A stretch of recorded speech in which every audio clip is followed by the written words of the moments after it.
하나님의 심판, 이어지는 말씀입니다. 앞에서 그 사람들의 죄에 대해서 하나님의 진노가 임하게 될 것이다. 그래서 이 불의와 불경건으로 하나님의 진리를 막는 인생, 모든 인생들이 다 그렇다 그랬습니다. 그래서 하나님의 그 신성, 하나님의 영원하신 능력이 하나님이 창조하신 모든 만물에 다 나타나서 알 수 있도록 해놓으셨는데, 인생들은 그 불의와 불경건함으로 그것을 막는다라는 거예요. 그래서 결국은 그들은 우상을 이렇게 섬기게 되는, 하나님 헛된 것을 하나님의 자리에 놓고 그걸 하나님이라고 섬기는 건데, 거기에 대한 하나님의 심판, 그러니까 복음을 듣고 안 듣고의 문제가 아니에요. 율법을 받았느니 안 받았느니 그런 문제가 아니에요. 모든 인생들은 누구나 다 천지 만물의 가운데 나타난 하나님의 그 신성을, 하나님의 그 영광을 알 수 있도록 해놓으셨는데, 사람들이 스스로 그 죄로 인해서 불의와 불경건으로 그걸 막았다라는 거예요. 그래서 마땅히 하나님께 감사하지 않았다라는 겁니다. 우리가 조그만한 것도 줘도 감사할 줄 아는 건데, 하물며 우리를 만들고 하늘과 땅과 만물을 만들어서 우리가 살고 행할 수 있는 이 모든 은혜를 다 주신 하나님께 감사하지도 않고, 그 하나님을 영화롭게도 안 하고, 그 하나님을 섬기지도 않고, 만물에 나타난 그런 하나님의 자연 계시, 일반 계시를 통해서 구원받을 수 있다라는 말은 물론 아니지만 그렇게 행했다 그 말입니다. 그래서 그들의 죄에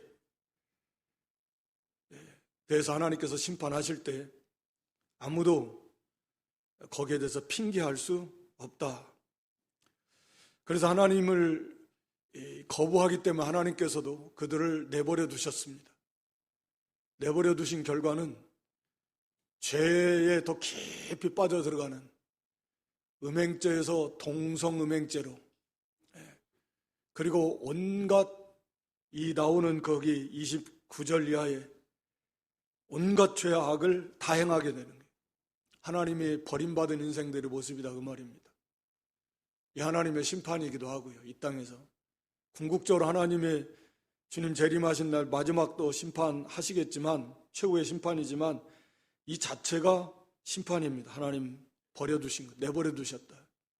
그래서 또 악의 악을 더 거듭하고, 마지막에 가서는 선을 악이다 하고, 자기가 행하는 것이 철저하게 옳다, 양심으로는 이게 나쁘다라는 걸 알겠지만, 그러나 그걸 행하면서 또 같은 일을 행하는, 자기 편이죠. 같은 일을 행하는 사람들, 옳다라고 주장하는, 그러니까 어떤 절대적 선, 기준, 도덕적 그 옳음의 기준 자체가 완전히 무너져 버린, 그래서 악을 선이라고 하는 거죠. 오늘날처럼 간통을 죄라고 여기지 않고 그걸 자기의 결정권이다, 동성음행도 마찬가지고, 이게 무슨 죄냐, 이런 식으로 가는, 이게 이제 타락의 극치를 보여준 겁니다. 하여튼 그래서 하나님의 진노의 심판이 임할 수밖에 없는데, 오늘 여기 2장은 1절에 뭐라고 하냐면, 그러므로 남을 판단하는 사람아, 이 판단하는 사람이 있다라는 거예요. 아이, 무슨 나는 그런 죄, 나는 이렇게 이 정도 아니야. 난 그런 죄 안 지어. 마치 자기는 도덕적으로 좀 우월하고, 뒤에 가면 이제 유대인들은 율법을 가지고서 판단한다 그러는데, 유대인이 됐든 이방인이 됐든 간에, 우리는 도덕적으로, 예를 들어서 세상적으로 성인이다, 공자, 또 무슨 누구야, 맹자, 이런 사람들이, 그런 사람들이 이런 죄를 지었을까? 그러면서 이런 다 차이는 좀 있겠죠. 세상 죄를 짓고 돌아가도 다 똑같은 수준의 죄를 짓는 건 아니고, 조금 더 많이 짓는 사람, 조금 덜 짓는 사람, 차이는 조금 있을 수 있지만, 오늘 여기 본문은 결국은 그들도 같은 죄를 짓고 만다.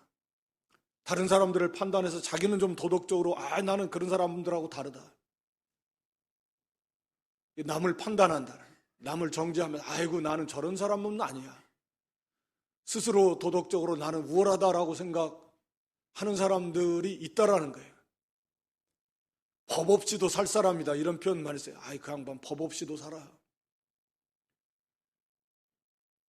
그렇게 스스로 생각할지 모르지만 결국 그들도 핑계할 수 없다. 왜냐하면 네가 판단하는 것으로 네가 너를 정죄한다. 결국 같은 일을 행한다라는 거예요. 절 못됐다고 하면서 자기도 속으로 탐심의 죄를 짓습니다. 사람을 미워할 때 있습니다. 그건 살인죄예요. 또 이성을 보고 음란한 마음을 품을 때가 있어요. 그건 음행죄입니다. 또 이혼하는 것도 음행죄래. 그러니까 이 도덕적으로 무슨 하나님 섬기는 말할 필요 없지만 지금 그걸 말하는 게 아니에요. 앞에서 우상 기본적으로 하나님을 계시해 줬지만 그걸 거부했고 가장 기본적으로 그래서 도덕적으로 이렇게 타락을 거듭해 나가는데 난 동성음행죄 안 져요. 나는 흉악한 이런 죄들 이런 사람들하고 달라. 그러면 나는 여기에 해당이 안 돼. 라고 이렇게 생각할 만한 그런 사람들이 있다고 해도 결국은 그런 사람들도 똑같이 그런 죄를 범하기 때문에 하나님의 심판을 피할 수 없다라고 하는 게 이 본문의 핵심입니다. 그래서 거기 2절에 1절 하반절에도 네가 너 스스로를 정죄한다. 왜? 다른 사람을 판단하면서 똑같은 기준을 올 때 자기도 그 일을 행하고 있기 때문에 그래서 이런 일을 행하는 자에게는 하나님의 판단이 진리대로 된 줄 우리가 안다. 하나님은 하나님의 도덕 진리의 기준에 의해서 심판을 하시는데 하나님의 법에 의해서 그들을 심판하실 때 즉 말씀드린 대로 탐심, 탐욕, 미움, 시기, 질투 한 번도 부모 거역한 적이 없나? 마음으로라도. 이 모든 인간관계 속에서 마찬가지예요. 도둑질의 개념도 마찬가지고 거짓의 개념도 마찬가지인데 그래서 하나님의 이 기준에 봤을 때 아무도 여기에 대해서 자기들도 판단할 수 없다 라고 하는 걸 먼저 말씀합니다. 그래서 뒤에 가서 이제 오늘 여기 나오지만 난 그런 적 없다 라고 이렇게 아무리 발뺌해도 그 사람 속에 있는 양심이 무슨 소리야? 내가 그때 다 알고 있는데 양심이 증인 역할을 한다는 거예요. 그 사람의 속에 있는 양심이 내가 그때 당신 내가 그거 하면 안 된다라는 거 양심이 그게 분명히 이러면 안 된다라는 양심이 소리를 냈는데 무슨 소리야? 그날에 다 드러난다. 아무도 하나님 앞에서 핑계할 수 없고 하나님의 심판을 피할 수 없다. 그래서 하여튼 여기 1장 18절부터 3장 10절까지의 내용의 말씀은 한 사람도 예외 없이 모든 인생은 하나님의 진노의 심판 아래 있다라는 게 이제 큰 주제입니다. 한 사람도 거기서 예외 없다. 이건 우리가 잘 아는 거지만 그래서 오늘 여기 2장 1절 여기 16절의 내용은 하나님은 행한 대로 심판하신다. 행한 대로. 하나님은 그게 공평의 하나님이에요. 그래서 하나님은 행위대로 6절에 행한 대로 보응하신다. 그래 하나님은 행한 대로 심판하시는 하나님이시다. 이게 이제 그 본문의 핵심입니다. 그래야 공평하죠. 하나님은 반드시 행위대로 심판하시는데 그래서 여기 3절에 이런 일을 행하는 자를 판단하고도 같은 일을 행하는 사람아 네가 하나님의 판단을 피할 줄로 생각하냐. 사람들은 다 그렇게 생각하죠. 하나님이 계시긴 계시다는 표현도 물론 안 하지만 하나님이 어디 있냐. 어리석은 자는 그 마음에 하나님이 없다라고 하는 건데 세상 사람들은 그런 생각을 가지고 있는 건데, 하나님의 판단이, 심판이 어디 있냐? 전혀 그걸 생각하지 않아요. 심지어는 우리 믿는 성도들조차도 그걸 그렇게 심각하게 눈앞에 갖다 놓고 우리가 하나님 앞에서 결산받아야 돼, 낱낱이 결산해야 돼, 이런 의식 자체가 조금 결여되어 있는 거죠. 결산받아야 되는데, 또 이 땅에서의 삶도 마찬가지. 여기 4절에 혹 네가 하나님의 인자하심이 너를 인도하여 회개케 하심을 알지 못하여 그의 인자하심과 용납하심과 길이 참으심에 풍성한 멸시하느냐. 이 말씀은, 야, 하나님이 계시다면 이런 일을 행하는데 왜 하나님이 당장 심판을 왜 안 하시냐, 그런 거예요. 우리가 베드로서 3장에서도 그런 비슷한, 아니 왜 하나님이 죄가 이렇게 많은데 왜 심판 안 하시고, 뭐 하나님 계신 게 맞아? 이렇게 조롱하는 사람들이 있다 그랬는데, 우리가 아는 대로 우리가 하나님의 오래 참으신, 오늘 여기 본문에서도 회개할 수 있도록, 여기 오래 참으신다, 회개케 하심을, 하나님의 인자하심이 너를 인도하여 회개케 하심을 알지 못하냐. 하나님은 회개하도록 기다리신다. 우리가 베드로 3장 9절에도 하나님은 모든 사람이 구원받게 하시려고, 왜 하나님이 그럼 심판 안 하시고 왜 이러냐, 이게요. 그렇게 더딘 것처럼 보여지는 이유는 하나님이 아무도 멸망치 않고 다 회개하도록 기다리신다네. 하나님 백성들이 다 회개하고 돌아오도록 기다려야 되고, 심지어는 이런 세상 사람들에게도 하나님께서는 그 인자가 너무 풍성하셔서 기회를 주시고 있다. 계속 복음이 전파되게 하시고, 그래서 회개할 수 있는 기회를 주시느라고 지금 하나님이 기다리고 계시는 거지, 자기가 무슨 괜찮아가지고 괜찮은 세상이어서 하나님께서 뭐 징계, 심판을 안 하시고 그냥 계시는 게 아니라 오래 참으시는 거예요. 정말 우리가 뭐 그런 표현은 어쩔 줄 모르고, 하나님은 얼마나 죄에 대해서 진노하시는 하나님이신데 이렇게 오래 참으실까? 마치 천년을 하루처럼, 그냥 천년을 그냥 하루처럼 여기시면서 참아주시는 거예요.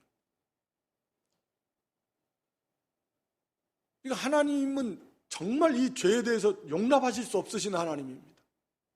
결단코. 그럼에도 불구하고 하나님께서는 그것을 막 참고 계신다. 왜? 그거 회개하라고.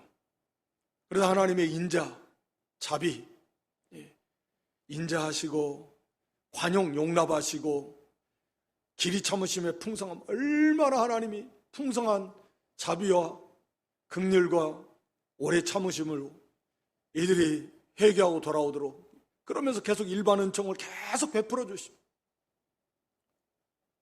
믿는 성도에게만 해당되는 게 아니라 이 세상 사람들에게도 마찬가지라는 거죠.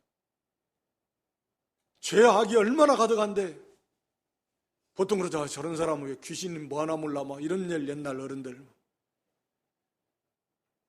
그런 사람들조차도 하나님께서는 참고 기다리신다. 우리 사람 입장에서 사실 몰라요. 그게 택한 백성인지 아닌지, 마지막에 회개하고 구원받을지 뭐.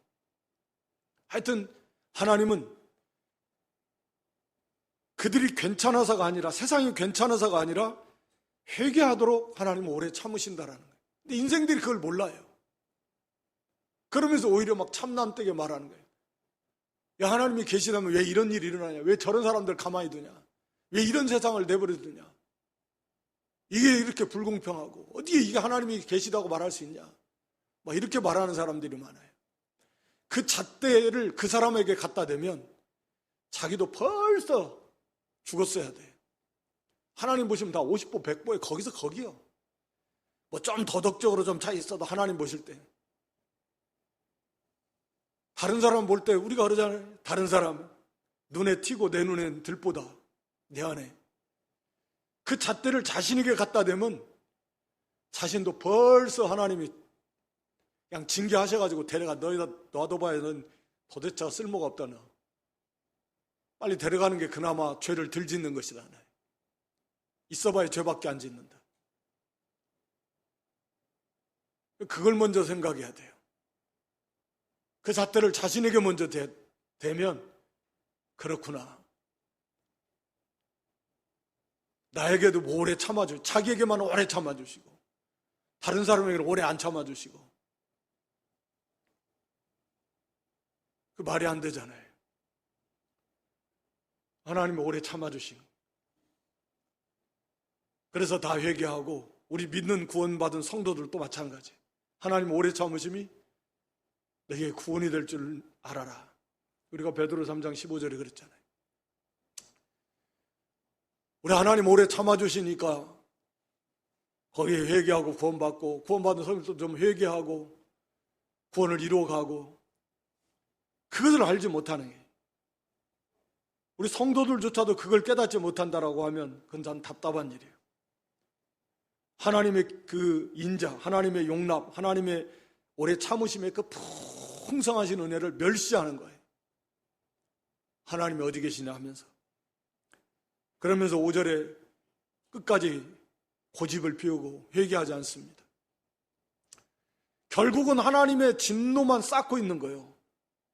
참 답답하죠. 하나님은 회개할 수 있는 기회를 주시면서 언뜻 보면 저도 그런 생각을 해봐요. 야, 이게 어차피 예수님을 안 믿을 바에는 일찍 세상을 떠나는 게 복이냐 좀 오래 사는 게 복이냐 어떤 게 복일 것 같아요, 여러분? 야, 어차피 지옥에 가면 이 세상에서 누리는 거 이건 영원토록 다시는 못 누릴 건데 그래도 몇 년이라도 더 누리는 게 복 아니냐? 그렇게 하면 오래 사는 게 복일 것 같고, 야, 어차피 지옥에 가서 할 건데 죄를 하나라도 덜 짓고 가서 고통을 하나라도 형벌을 덜 받는 게 복이지 영원토록. 그렇게 되면 일찍 세상 떠나는 게 복일 것 같고. 그러나 뭐 우리는 모른다 그랬잖아요. 하나님 백성인지 아닌지 모르니까, 언제 회개하고 돌아올지 모르니까. 그러나 끝까지 안 믿는다면, 그래, 어떻게 보면 안 태어나는 게 나을 줄 모르고 태어나면 이 세상 뭐 이제 다시는 이런 거 누리지도 못하는데 영원히 불 속에 살아야 되는데, 근데 결국은 따지고 보면 그래서 이 땅에서의 그 뭐 죄악된 삶이 중요한 게 아니고 결국은 예수님을 믿지 않는 경우라면 그래, 어린아이, 죄 얼마 안 지은 뭐 타고난 그런 원죄 정도, 자범죄는 별로 없는 그런 어리가 차라리 낫지 않을까 그런 생각도 해봐요. 왜? 그만큼 형벌을 덜 받을 거니까, 영원토록. 하나님의 진노가 쌓이고 있다. 하나님의 진노. 네 고집과 회개치 아니한 마음을 따라 진노의 날, 우리에게는, 구원받는 성도에게는 영광의 날이고 구원이 완성되는 날이고 정말 말할 수 없이 복된 날이지만, 이 세상, 그리스도 바깥에 있는 이 세상은, 거기에 속한 모든 인생들은 하나님의 진노의 날, 하나님의 의로우신 판단이 나타나는 그날, 이게 참 심각한 건데, 이거보다 더 중요한 문제가 없는데, 인생 앞에 하나님의 정말 이 심판을 어떻게 피할 수 없거든요. 네가 피할 줄 생각하냐? 어림도 없다. 그날에 하나님의 임할 진노를 계속 쌓고 있는 거예요. 하나님은 기회를 주시는데 그들은 계속 거부하는 거예요. 복음을 거부해요. 하나님 알기를 거부해요. 싫어해요. 미워해요. 그래서 계속 그 악을 행하는 거예요. 욕심대로 행해서 하나님의 진노만 계속 쌓이고 있는 거예요. 쌓이고 쌓이고 쌓이다. 개인적으로는, 시대적으로 이제 하나님께서 가득 차면 개인적으로는 심판하 데려가시고, 시대적으로 이제 주님 재림하시고, 반드시 그렇게 된다라고 하는 걸 말씀하고 있습니다. 6절에 하나님께서 각 사람에게 행한 대로 보응하시되 참고 선을 행하여 영광과 존귀와 썩지 아니함을 구하는 자는 영생으로 하시고, 오직 당을 지어 진리를 쫓지 않고 불의를 쫓는 자에게는 노와 분으로 하시리라. 그러니까 하나님은 이렇게 행한 대로 심판하시는 하나님이시다. 우리 마태 16장 27절에도, 마태복음 16장 27절, 마태복음 16장 27절입니다. 찾아서 한번 읽어볼까요?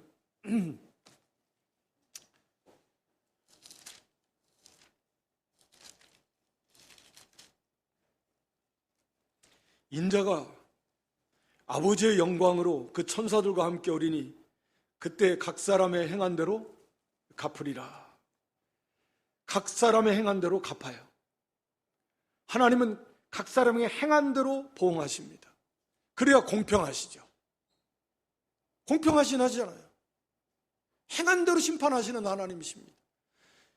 이 베드로 사도도 베드로전서 1장 14절로 17절에 여러 군데서 이런 말씀하고 있지만, 베드로전서 1장 14절 17절,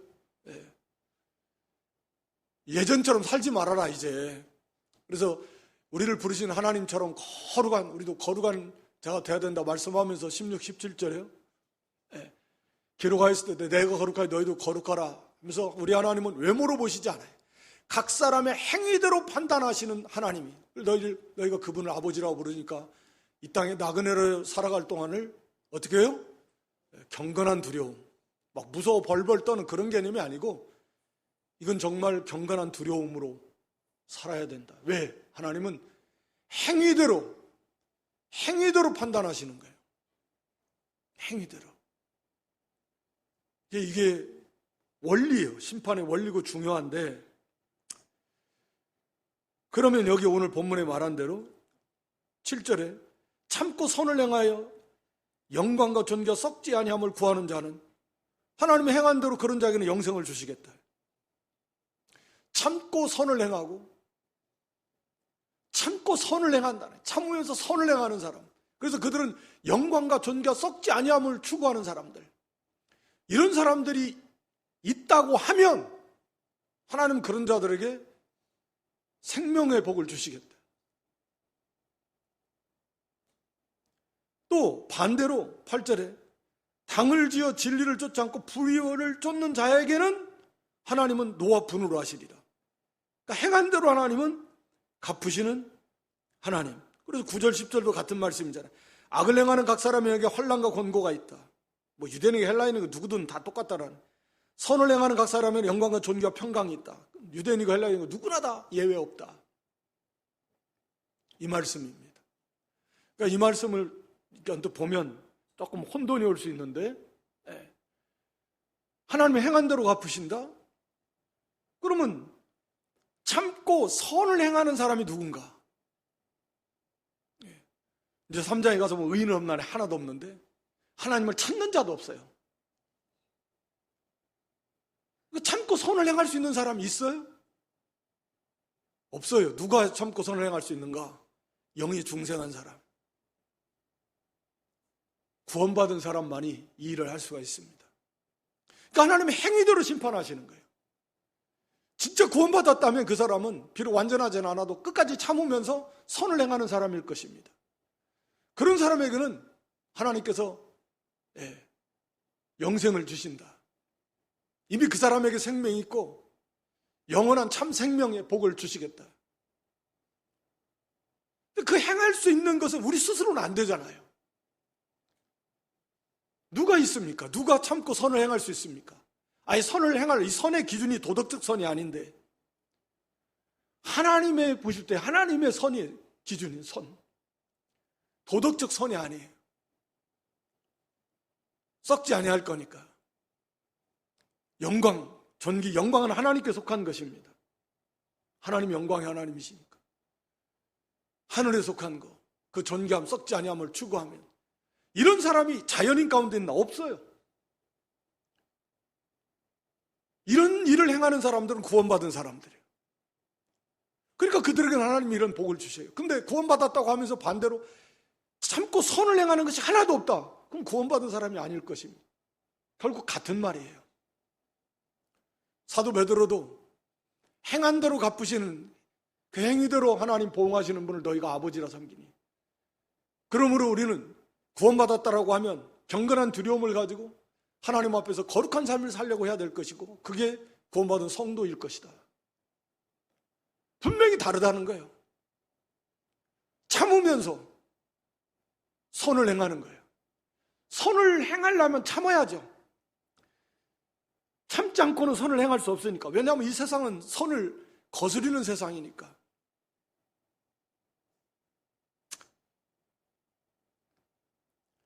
그래서 끝까지 참으면서, 우리가 베드로전서 1장 7절에 보면 믿음의 시련라고 말하는데, 베드로전서 1장 7절 믿음의 시련이에요. 믿음의 시련. 그러니까 믿음의 시련이라는 게 믿음의 길을 걸어가는 게 선을 행하는 건데, 시련이 뭐예요? 이 불로 연단하는 것 같은. 그러니까 뭐 야고보 1장에서도 마찬가지 여러 가지 어려운 일을 만나는, 믿음의 길을 걸어가니까 어려움이 와요. 근데 거기에서 끝까지 참아야 돼요. 그게 시련이에요. 시련을 거기서 견뎌내는 거예요. 연단을 받는 거죠. 그러면 이것은 세상 금보다도 훨씬 더 귀해서, 세상 금 아무리 불로 연단해가지고 금을 만들어도 그거보다, 그건 결국은 없어지겠지만 그보다도 더 귀한 게 믿음의 시련이다. 정금 같은 믿음, 그 시련을 다 통과한 믿음, 정금 같은 믿음, 금과 은과 보석으로 만들어지는 신앙의 인격. 그 칭찬과 영광과 존귀, 우리 주님 재림하실 때 그거 얻게 되는 거예요. 참음이라고 하는 것은 그건 필수입니다. 열매 맺는 것도 인내로서 열매를 맺는다. 참음이 없는 것은 안 됩니다. 반드시 어려움이 오니까 참아야 되는 거예요. 의를 행하려면, 믿음을 써나가려면 반드시 어려움이 와요. 내 안에서부터 옵니다. 자기 집안 식구가 원수라고 하는데 가까운 데서부터 그 방해하는 요소들이 오고, 내 안에서도 오고, 그리고 또 밖에서도 오고, 여러 가지로 와요. 참지 않으면 안 된다.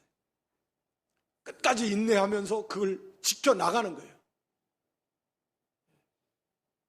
그 안에 서서 그 시련 가운데서 그 길을 걸어가는 거예요. 그래서 이 참으면서 선을 행하면 영광과 존귀가 썩지 아니함을 구하는 자, 이게 성도예요. 자연인은, 즉 믿지 않는 일반 모든 사람들은 이게 안 됩니다. 불가능해요. 그러나 하나님은 행한 대로 은혜를 주셔서 마지막 심판 때도 그 열매를 가지고 심판하신다 그랬잖아요. 열매. 진짜 구원 받았는가 안 받았는가 그 열매로서 심판하신다 그랬잖아요. 그래야 공평하지.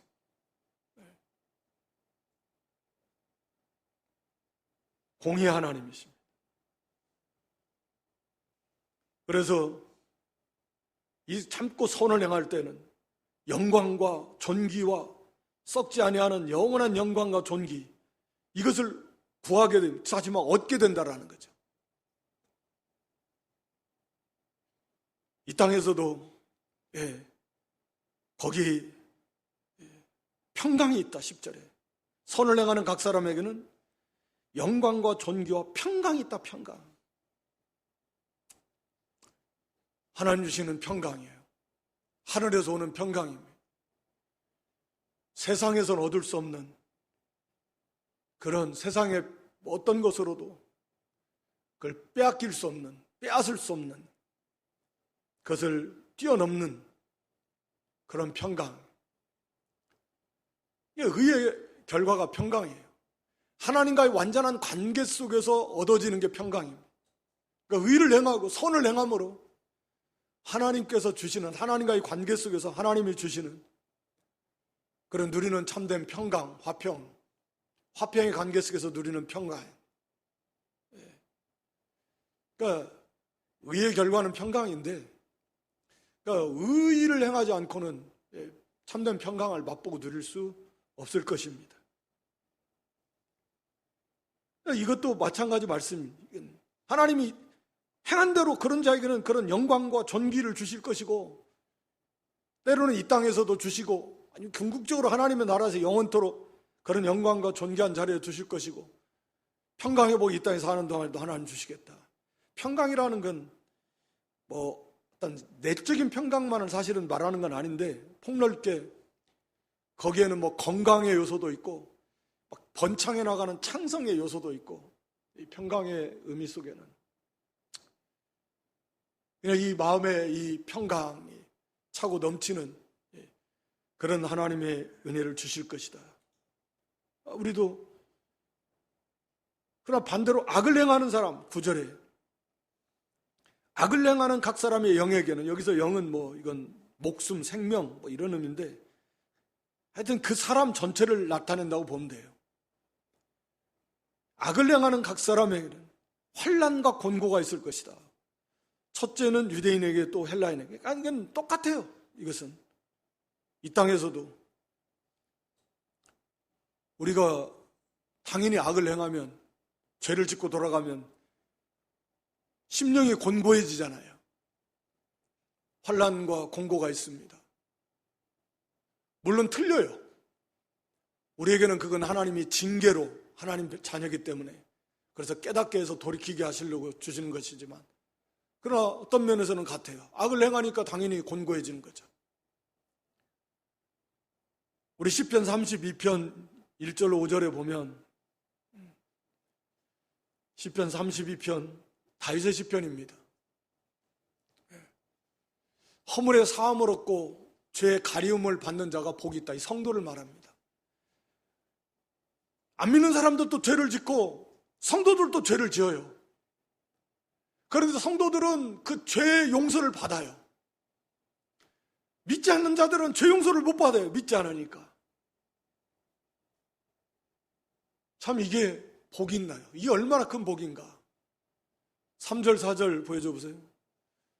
다윗 자신이 죄를 짓고 회개하지 않아야 할 때는 막 끙끙 앓은, 너무너무 고통스러워가지고 종일 신음으로 막 뼈가 쇠해지는, 하나님이 막 침 누르시는, 너무 곤고해서 살 수가 없을 만큼 내 진액이 화해서 빼짝 말라서 막 새까맣게 사람이 타들어가는,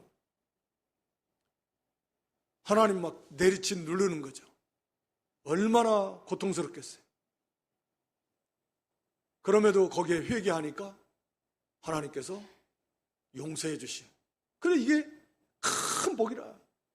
허물과 죄를 용서, 사함받는 게 얼마나 큰 복이냐. 그러나 악인에게는 없어요. 우리는 이런 죄를 짓고도 회개하면 그리스도 안에서, 그리스도께서 이미 다 갚아주셨으니까 그리스도 안에서 용서를 받아요. 죄를 진정으로 고백하면, 자백하면, 우리가 요한일서 1장에 나온 대로 하나님이 용서해 주세요. 이런 복이 어디 있습니까? 그래서 관계가 회복이 돼요. 다시 평강을, 하나님과의 관계가 회복이 되면서 평강을 받아 누릴 수 있어요. 그러나 악인에게는 평강이 없어요. 우리 이사야 57장 21절에 이사야, 내 하나님의 말씀에 악인에게는 평강이 없습니다. 악인에게는 평강이 없습니다. 하나님을 모르는 인생들에게는 평강이 없어요. 평강이 뭔지 몰라요. 하나님의 평강이 뭔지 몰라요.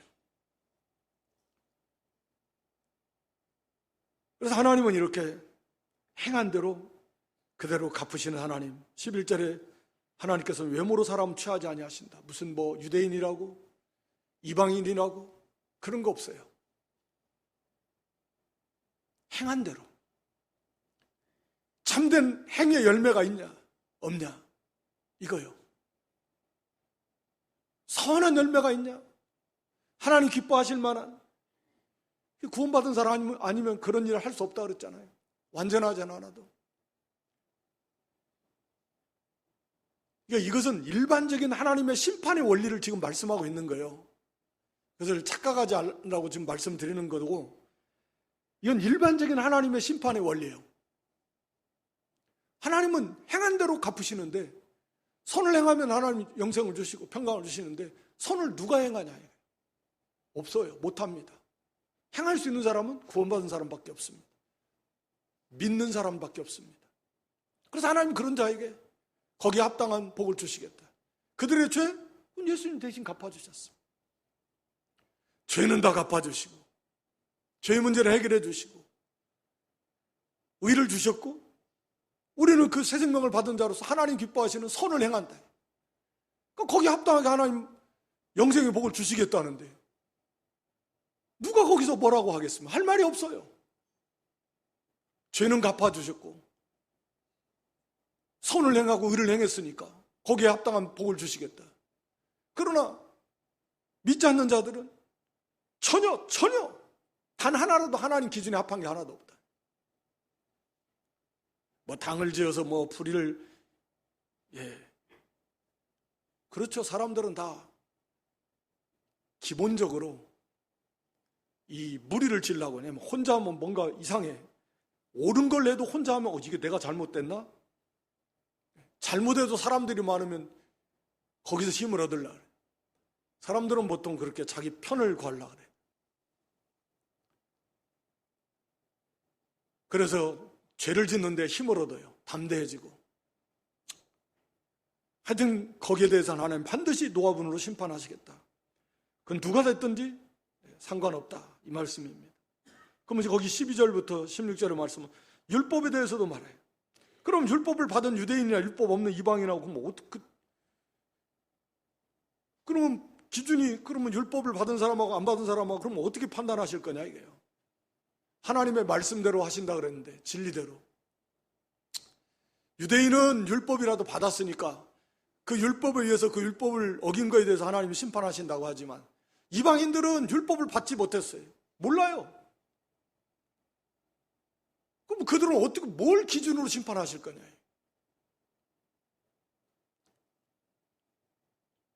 여기 12절이 아니, 율법 없이 범죄한 자는 율법 없이 망한다.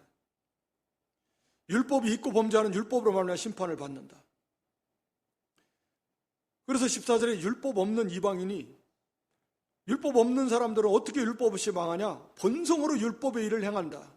이 본성, 양심과 어떤 이성인데 양심, 그 본성으로 하나님이 심어주신 부모를 공경해야 되고, 무엇이 선인가 아닌가 기본적인 그런 양심이 있어요. 물론 양심이 완전하진 않아요. 양심의 악을 깨닫는다. 우리 히브리 10장에 보면 22절에. 그러니까 이 타락한 인생은 양심의 기준 자체가 타락했어요. 그래서 그 양심으로 구원 못 받습니다. 왜냐하면 양심 자체가 타락하고, 양심이 기준 삼는 것 자체가 타락한 걸 기준으로 삼는데 말도 안 되는, 그것으로 구원받을 수 있는 건 아니에요. 그러나 이제 구원받은 성도에 가지고 있는 선한 양심, 즉 하나님의 말씀에 이 조명을 받아서, 비판을 받아서 그 말씀의 기준을 삼는 게 선한 양심이에요. 그렇게 선한 양심을 써갈 때는 하나님을 찾아간다 그랬나요? 그러나 이 구원받지 못한 사람의 양심은 그 양심 자체가 타락했고 기준 자체가 타락한 거다. 그럼에도 불구하고 그 양심이 도덕적으로 선과 악을 구별해주는 역할을 합니다. 해서는 될 일과 해서는 안 될 일을 구별해주는 역할을 한다 그 말이에요. 양심이. 안 믿는 사람들도. 그래서 그 사람들도 그 양심의 기준에 이거 하면 안 된다라는 거 있어요. 그 기준 자체가 다르지만. 그러므로 그들은 거기에 대해서 변명을 못하는 거예요. 왜냐하면 그 양심을 어기면서 다 악을 행했으니까. 그래서 자기들이 15절에 이런 이들은 그 양심이 증거가 되어서 그 생각들이 서로 혹은 송사하고 혹은 변명하고 그 마음에 새긴 율법의 행위, 그 마음에 새긴 율법의 행위, 양심이 나타낸다. 나는 몰랐습니다. 내가 율법을 알았으면 했을 건데 그렇지만 양심이 거기서 제가 그때 양심이 마치 증인처럼 제가 그때 다 봤습니다. 분명히 그거 하면 안 된다라고 제가 얘기했는데 그거 그때 했습니다. 이렇게 양심이 다 말한다라는 거예요. 은밀한 것을 나타내시는 마지막 심판의 날에 그러니까 감출 수 있는 것이 하나도 없어요. 그 양심까지 다 드러내니까 자기는 기억도 못하는 거 얼마나 많겠어요.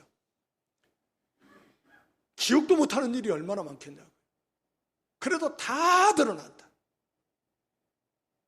몰랐다? 어림도 없어요. 그때 양심이 마치 증인처럼 내가 그때 하면 안 된다고 내가 분명히 말했다. 할 말이 있나요? 할 말 없습니다. 그래서 하나님의 법정에서 안 믿는 사람들, 복음을 못 들은 사람, 율법을 받지 못한 사람들, 유대인들은 율법의 표준에 의해서 하나님 심판하실 것이고 율법을 받지 못한 사람들도 거기에 기준해서 그들은 하나님의 진노의 심판을 피할 수 없다. 악에 악을 더하고 악에 악을 쌓는 것이다. 그러면서 거기 13절에도 율법을 듣는 자가 의인이 아니고 행하는 자가 의인이다. 다시 말하면 믿음과 행함은 이와 같이 밀접하다 그 말입니다. 율법을 행하는 자가 의롭다라는 말은 그 말이에요. 참 믿음을 가진 사람들은 그걸 말씀을 율법을 지키는 사람들이다.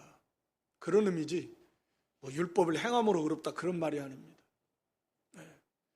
듣기만 하고 우리 야고보 1장 22절 이하에 나온 대로 듣기만 하고 행함이 없이 하는 사람은 스스로를 속이는 사람이고 그러나 말씀을 듣고 그대로 지키는 사람 우리가 십계명은 도덕법이요 영원히 지켜야 될 그런 말씀인데 그래서 그대로 참으로 믿는 성도는 지킨다. 그러니까 그게 하나님 앞에서 의롭다 인정을 받는 열매로서 인정을 받는 거예요. 그러나 유대인들처럼 율법은 잘 아는데 지키질 않아요. 그러면 거기에 대해서 하나님이 심판하시겠다 라고 하는 겁니다. 그래서 우리가 마태오 5장에서도 말씀하고 있지만 우리 성도들의 의는 율법의 의, 유대인들의 의보다 뛰어나야 돼. 수준이 높은, 차원이 높은 그런 의의 기준, 거기에 대해서 말씀하고 있는 거죠. 오늘 여기 본문에 하나님의 심판, 하나님은 행한 대로 심판하시는 하나님. 누구도 이것을 피할 수 없다 라고 하는 것이. 그리고 참고 선을 행하는 사람, 이건 성도 외에는 없다. 일반적인 심판의 원리에 대해서 말씀하고 있고 우리 성도는 이걸 우리에게 적용해서 똑같이 우리가 행한 대로 하나님이 이 땅에서도 풍성하게 갚아주실 것이고 하나님 나라에서도 우리의 상급 행한 대로 하나님은 갚아주신다. 그래서 듣는 자가 의인이 아니고 진짜 행하는 사람, 참된 믿음을 가진 사람, 참고 선을 행하는 사람, 이게 진짜 성도고 하나님 앞에 행한 대로 복을 받는다. 이런 믿음 되시기를 주님의 이름으로 축원합니다.